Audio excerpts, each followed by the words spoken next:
November 4th, 2017. The Overwatch World Cup has been going on for months, with qualifiers happening back in July and August. These teams have been competing in stadiums from Shanghai to Sydney to Santa Monica for a prize pool of over $360,000.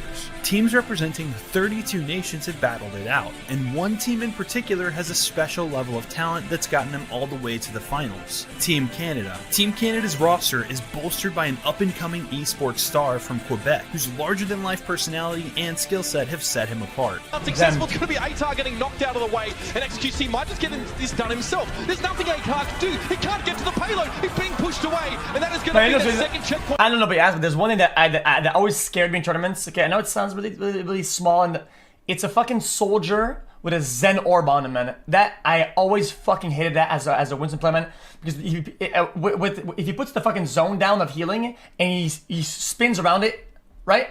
You can't kill him. He has more he has more effective HP than you can do anything. It is so fucking annoying. It scares me, man. There's nothing ATAR can do. He can't get to the payload. He's being pushed away, and that is going to be that second checkpoint coming up here for Canada. But the tournament would not go Team Canada's way. Despite not winning the tournament, the young star appeared to have a bright future ahead of him. The time you've been waiting for, your Overwatch World Cup Most Valuable Player, presented Watched it 100 times before, not in your video. Mobile. You guys voted for him. It's going to be a jungle in here. xQc! But little did xQc know how much his life would change over the next few years and how chaotic the winds of change can really be. Let's go! What? Okay, the mic there was set. Stop!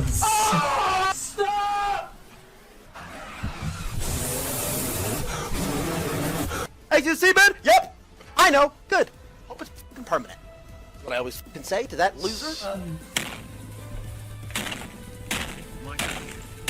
The xQc has officially been banned. This is his 4th ban on Twitch.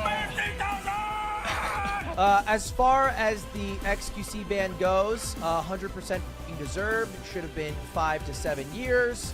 Honestly, get him off the platform. Total piece of. Some person went to my old house and broke into it. This is the story of the never-ending struggle. Yeah, I got lucky. The uphill battle to be the best, despite his own demons. Because the same thing that makes him entertaining. Bro, I got lucky, man. He had the wrong address. He went to the old house. I don't know why though. Shit's fucking cooked up. It's actually really scary. I don't talk about it often because I don't want to talk about it. Okay, but I don't want to talk about it now because it's so far away, and it's just I was more interested than I was scared because apparently, according to a testimony of the neighbors, the guy wanted something. Okay, and I just don't know what it is. I'm just confused. I'm literally just confused. But he had the wrong house, so. The best, despite his own demons. Because the same thing that makes him entertaining constantly threatens to destroy his career and everything he's built. This is the story of xQc. Felix Langell was born in 1995 in Quebec. When he was young, he was into extreme sports like snowboarding and motocross, and he picked up another hobby that would end up determining the course of his life. Damn, look at that video. Felix started playing League of Legends, Holy. but he needed a name. He took the X from Felix and the QC from Quebec, and a legend was born. Even from a young age, Felix had a drive to win, to be the absolute best. To him, anything less was a complete failure. In 2016, a new game was released that looked to shake up team shooters and change gaming in a big way. Overwatch quickly attracted a semi-pro following, with small tournaments popping up all over the world. Felix jumped on board, joining a team called Q, which later got picked up by Denial Esports. Oh yeah, the true. The team disbanded a short time later, but the players stuck together. Playing under people always forget about Q. Yes, I already said these stories because they're so old. Yeah, people forget about Q. It's an old team that we made, okay? And I'm not kidding about this, okay? What had happened, okay, is that we did practice the night before the tournament, okay? Our first tournament ever, okay? And I just got picked up from solo queue the night before, and I was like, dude, we better go into tournaments, boys, and we better go fucking slam it. And we start swimming, and I'm not kidding. Our team captain, okay, he went on the website and he gave the fucking team captain to somebody else. He said, guys, I called off from work for tomorrow for a tournament. But you guys are so shit. I'm not kidding about this. I'm not kidding. You guys are so shit that we're gonna lose the tournament. So I'm gonna go to work tomorrow instead. And he actually went to work and he didn't show up the next day. So we had to fucking get a replacement and we went to the tournament with somebody else. I'm not kidding. The guy said we're not gonna make it, and we're not good enough to make it pro. And he just went to work. Different names and constantly practicing and honing their skills. In October of 2017, Felix's efforts paid off in a huge way. He got signed to the Dallas Fuel Overwatch League team. This is a top-level team qualified to compete at the biggest tournaments in the world, and the newly formed Overwatch League was promising to be the biggest thing in esports, with $1 billion of funding to create a powerhouse of entertainment. Felix got a visa to work in the US, a salary, and all the things that come with a serious job. I like this shot though. But Felix wasn't exactly the model. Guys, again, I'm not a narcissist. I promise. Okay, I promise. Maybe I'm a little bit. Okay, I think this camera shot is so sick. A salary, and all the things that come with a serious job. But Felix wasn't exactly the model of a disciplined esports player. The month after he was signed by Fuel, he got suspended from Overwatch for spam reporting a teammate. Well, he deserved it. Act like an adult. Do I look like an adult? Do I look like someone who has a house, responsibilities and shit? Seriously? But Felix quickly bounced back and got to represent his home country in the Overwatch World Cup the next month, winning the MVP award and the hearts of thousands of fans, despite his team not taking home the winning prize. Felix had made a habit of streaming on Twitch while practicing on Overwatch, and attracted a growing following. But what set him apart on Twitch wasn't just his gameplay, it was the theatrics. I don't want to play anymore! I edited it perfectly! I did it perfectly! What went wrong? Just a month after winning MVP at the World Cup, Felix was suspended from Overwatch again by Blizzard for throwing games. After his suspension was over, Felix got right back to work practicing and competing with Fuel. Fuel would play against the Houston Outlaws in January. Felix didn't play in the set, but he had drawn the attention of everyone in the league from his trash talking. So when Houston beat Felix's team, one of their star players, Muma, had this to say. I would have won. Nah, I don't care what they have to say about this game. If I was playing it, we would have won.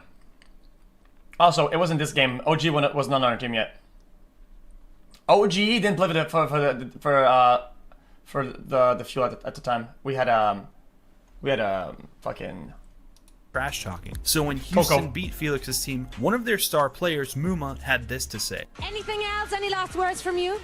I mean, thanks to all our fans, couldn't do without you, and in the wise words of a good friend of mine, rolled and smoked my doggies. I'm muted. No, you didn't know. Shut your mouth. Go back there. Second fact. Okay. I mean, he would like it, but.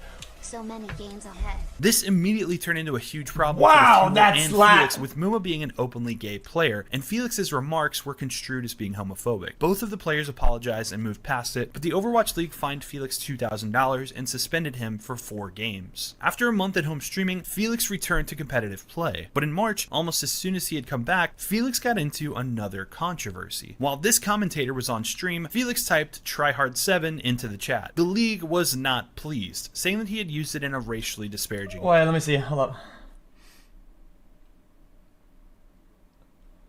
7 into the chat. The league was not pleased, saying that he had used it in a racially disparaging manner. The league fined him $4,000 and Fuel released him from the team. This meant Felix had one singular focus for the time being: streaming. And that goes for 21. How long does it last?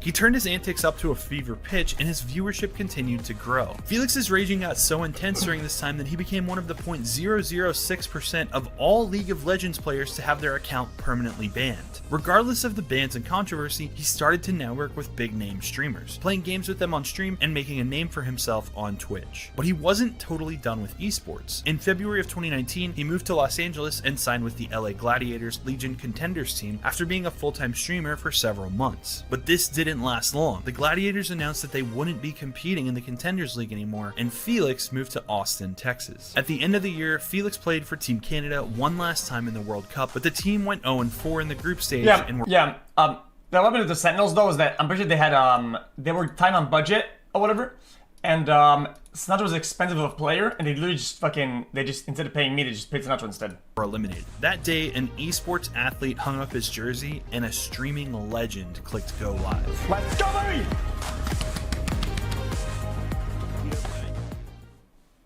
By early 2020, Felix's stream was already massively popular, closing in on 2 million followers and pulling audiences of around 20,000 concurrent viewers showing up to watch him play anything from Escape from Tarkov to reacting to content to playing the newest indie titles on Steam. Felix would play anything and wasn't married to one game or even one stream format. I see him on screen. This willingness to play anything got him in trouble after a not safe for work Connect 4 game got him banned off of Twitch for 3 days. While he was trying all these different games on Steam, Felix had picked up a new game that he wanted to be competitive at: chess. It started with Felix playing ranked games online, and eventually he linked up with some of the resident chess pros on Twitch. Felix's act first and think later style, combined with the meticulous approach of traditional chess, made for some surprisingly entertaining moments, and Felix's skill improved dramatically the more he trained. Oh yeah, oh yeah, oh yeah, oh yeah, oh yeah! Line up, discovery, can't take.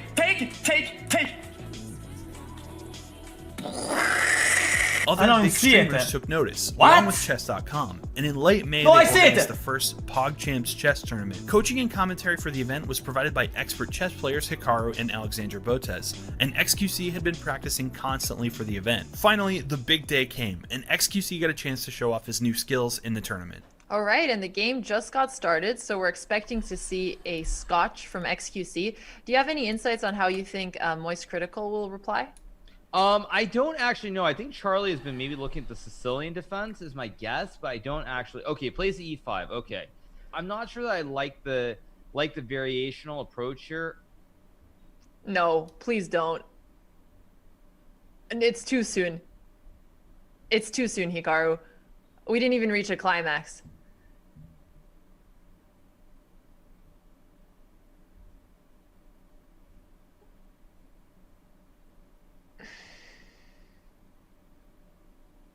Okay. Really did. X's tunnel vision may have gotten him checkmated in 6 moves, but PogChamps proved that variety streamers like X don't have to follow trends or play the newest games. He could pick up a 1400-year-old game and turn it into a sensation on Twitch. But in April, xQc's stream would reach new heights, as an exciting new team-based shooter called Valorant was coming out in closed beta. And to generate hype, the devs only gave big streamers keys to the closed beta, but viewers could also win keys through Twitch drops by watching these big streamers play. It was the only way for people. I didn't only that I had beta. I didn't even have all. I had pre-alpha insider look at Project Ares. Okay, that wasn't even done at the time. Did you know that? Did you know that? To try out this new game. During this beta, xQc's viewership hit its all-time high as of today, with almost 250,000 concurrent viewers tuning in. For a little context, this many people were watching X's streams, ×2. It appeared Felix's self-sabotage and bans were in the past, and maybe he could finally become the brand-friendly face of the platform that Twitch wanted him to be. But Felix's overly competitive spirit and win-at-all-costs mentality was too strong to be kept at bay for very long. 2020 was the year of Fall Guys and Among Us absolutely dominating Twitch and the internet at large. A lot of celebrities and huge names got involved publicly in streaming and gaming during this time due to the accessibility of the games and the popularity with casual audiences, making it a good time to stream in general. Twitch started planning a massive event for the end of the year. They would host an online Fall Guys tournament as part of their Twitch Rivals series, where the biggest streamers on the platform would compete for a large prize pool and the recognition of being the best at this year's hottest game. X knew he had to be on his best behavior, as he had already been banned on Twitch twice in 2020. Once for accidentally showing a clip a viewer linked him of gorillas on stream, and another time for this. I have to choose. The big whale at the back. Big whale. No. Snorlax, I do not choose you. Get the off the stage! Which brought his total Twitch ban count up to 3. During the tournament, xQc went out of his way to stream snipe popular streamer Dr. Lupo. Instead of finishing the match as fast as possible, X and a few others waited for Dr. Lupo and blocked him from crossing the finish line. xQc got into big trouble for this, but it wasn't as clear cut as it seemed. Other stream snipers had been giving Dr. Lupo free wins by just waiting at the finish line for him to pass them. Twitch received a lot of criticism for hosting a big tournament in public lobbies where anyone online could just join. Yeah, it's a dick thing to do to cheat in the game and stream snipe the other guy.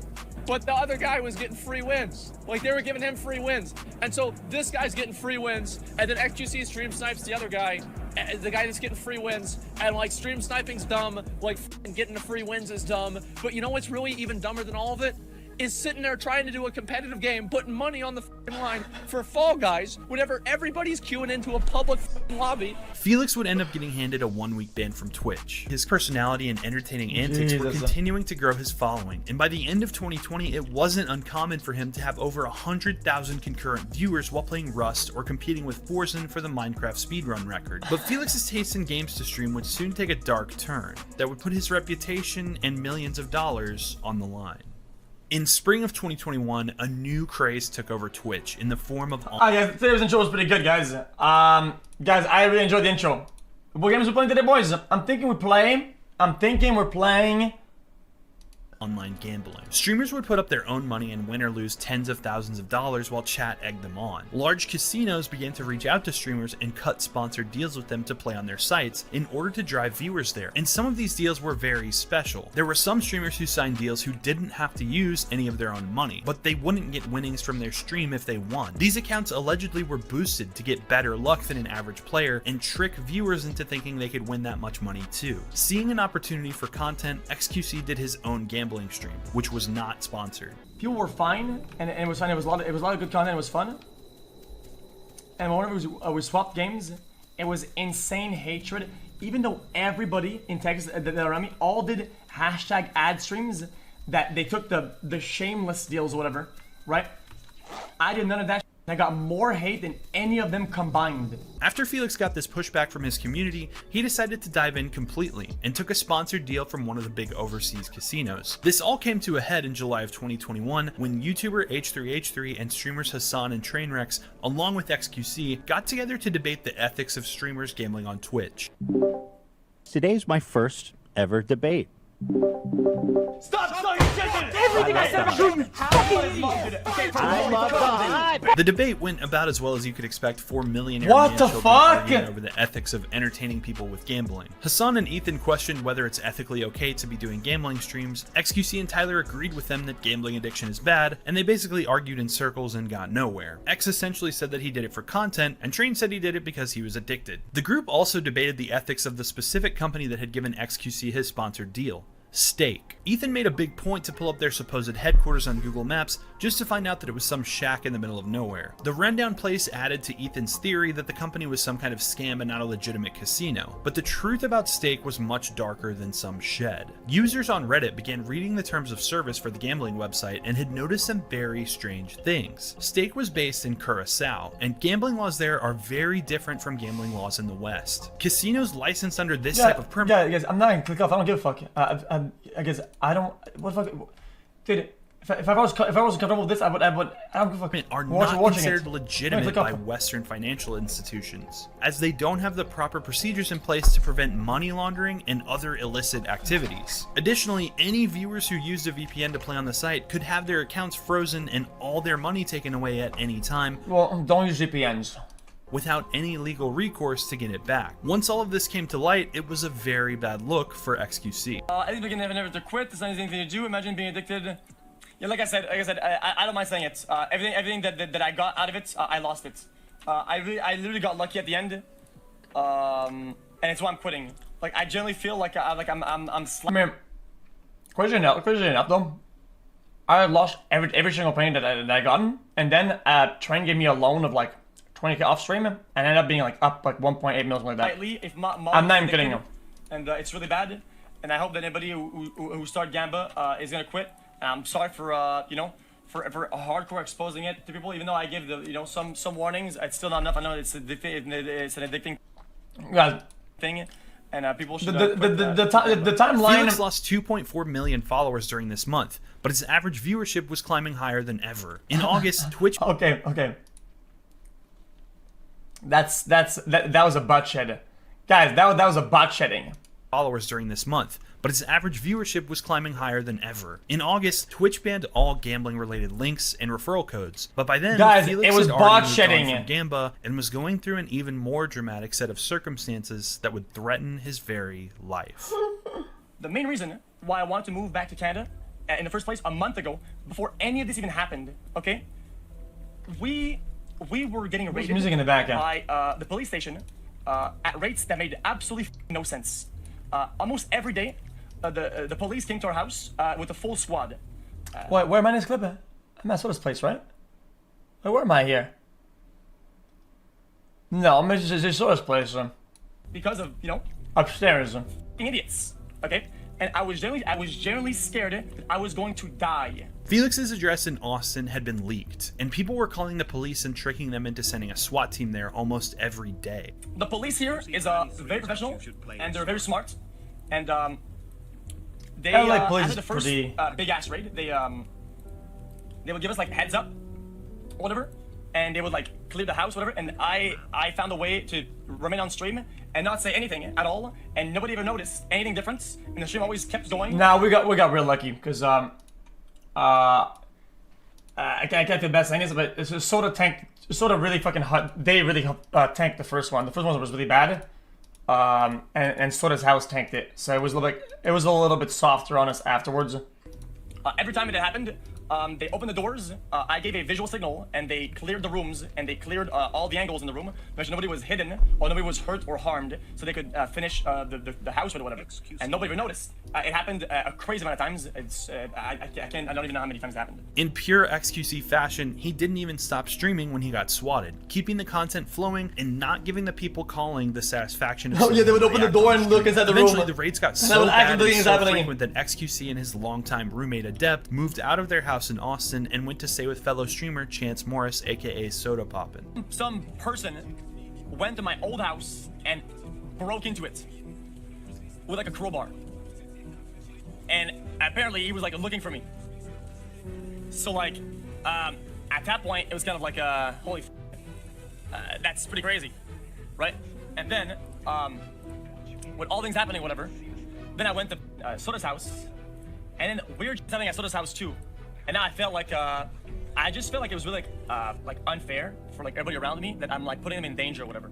Yeah, it didn't really matter anymore. Like what I did, I just wanted to get out. So that's kind of what I did. I just kind of moved for a little bit. Between the constant raids, not wanting to put his friends in danger, and now someone breaking into his old house looking for him, in the summer of 2021, xQc decided to move back to Canada for his own safety. Which brings us to the present day. xQc is still as popular as ever, still playing whatever games he feels like and bringing his loyal audience along with him. Some have questioned how long he can keep doing 20+ hour streams regularly and still maintain his health. But X doesn't stream for money. He doesn't need anymore, and he doesn't really seem to care about it. This man will wear the same t-shirt for weeks on end and doesn't post the extravagant flexing videos that other content creators are so proud of, despite having more money than most of them. At the end of the day, I think all xQc cares about is content and being the best. His never-ending struggle to be at the top of whatever he's doing won't rest until he decides it's time.